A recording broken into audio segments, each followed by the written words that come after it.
another chapter in biology, microbes in human welfare. Let me ask you one question. Does man and animals are the only living organism exist on Earth? Is there any other biological system exist in this Earth? Yes, they are known as microbes. Besides the macroorganisms such as man or plants, there are other microorganisms exist on Earth that is known as microbes. Which are microbes? Microbes are the tiny organisms which we cannot see with our naked eyes. Some microbes are bacteria, fungi, virus, prions and proteinaceous agents. Prions are proteinaceous infected agents and protozoa. And what is special about these macroorganisms and microorganisms? That is, the microorganisms can be seen everywhere. Inside our body, outside our body, in the soil, air, water and everywhere. And what is special about these microorganisms and the normal biological systems such as plants and animals are, these microorganisms can survive where normal life cannot exist, such as thermal vents or geysers where temperature ranges from 100 degrees Celsius or high, and deep in the soil and layers of snow and under the water or everywhere where normal life cannot be exist. How can we see these microbes? These microbes can be seen only as cultures. That is, a group of microorganisms can be seen only with our naked eyes as colonies. If not, we have to prepare and see under a microscope. The study of microbes is known as microbiology. The study of microbes is known as microbiology. So, this chapter deals with the benefits of microbes to the human welfare or microbes in human welfare. All the microbes are not good for humans or other living organisms. Some are pathogens and disease causing. But this chapter deals with some microbes which are beneficial to the mankind.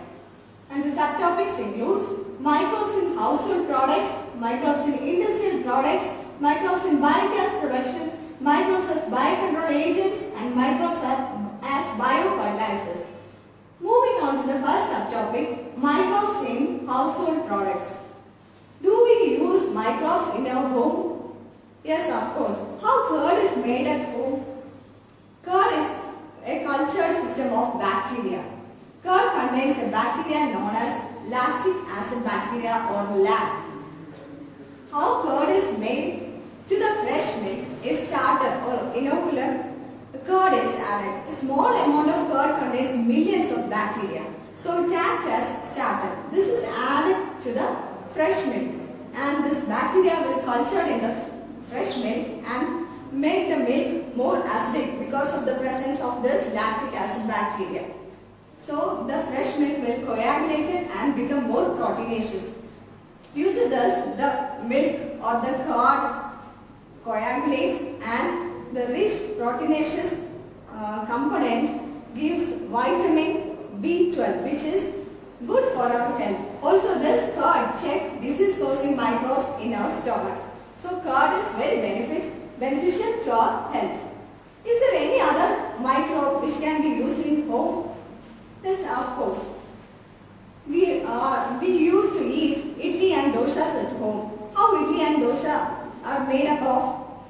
Idli and dosha are made up of the duff which is fermented. How fermentation processes happen? This fermentation process happen because of the fungi, a microbe known as Saccharomyces cerevisiae. This Saccharomyces cerevisiae act on this duff and the duff is fermented.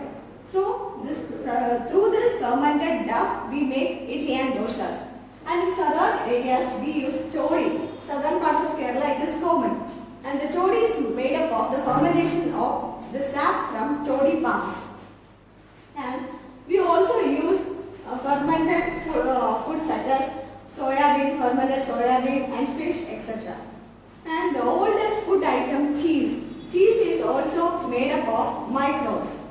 And according to the variants in microbes which are using, the texture and the taste of the cheese will vary, such as mozzarella, roquefort, etc. are the cheese which are used commercially. Then second subtopic, microbes in industrial products. Microbes are also used in widely and industrial production. For example, fermented beverages, for the making of fermented beverages. The same Saccharomyces cerevisiae is commonly used to make the fermented beverages, such as wine, beer, brandy, whiskey and rum. The wine and beer are fermented without distillation, and the whiskey, brandy and rum are made up of the process with distillation. And also we are used microbes and antibiotics. Penicillin is the first antibiotic discovered. It is discovered by the scientist Alexander Fleming. It is a chance discovery. While he is working on Staphylococcus bacteria, in an unwashed petri dish he found out that there is another microbe is growing, a colony of microbes. He examined and gave a name as penicillin, and further studies are done in this penicillin, and for that studies in 1945 Florey and Chain got Nobel Prize for their discoveries in penicillin. And there is more microbes are also used in the field of medical field as antibiotics for whooping cough, diphtheria, etc. And then sewage treatment plants. In sewage treatment plants also microbes are used. Nowadays population is increased. We all know as population increased, the sewage waste also increased. The major waste in the towns and cities are human excreta. This cannot be disposed directly into the water bodies because it contains germs and highly infectious bacteria and microbes. So it is harmful to our health. So it has to be treated. So the sewage from the residential areas, flats and other hospitals also are collected and treated in sewage treatment plants. Using bacteria, the sewage is treated. The sewage treatment has two steps. One is primary treatment and the second one is secondary treatment. In primary treatment, all the solid, small and large solid particles are removed. And in secondary treatment, water is purified using the bacteria and it is disposed into the water bodies.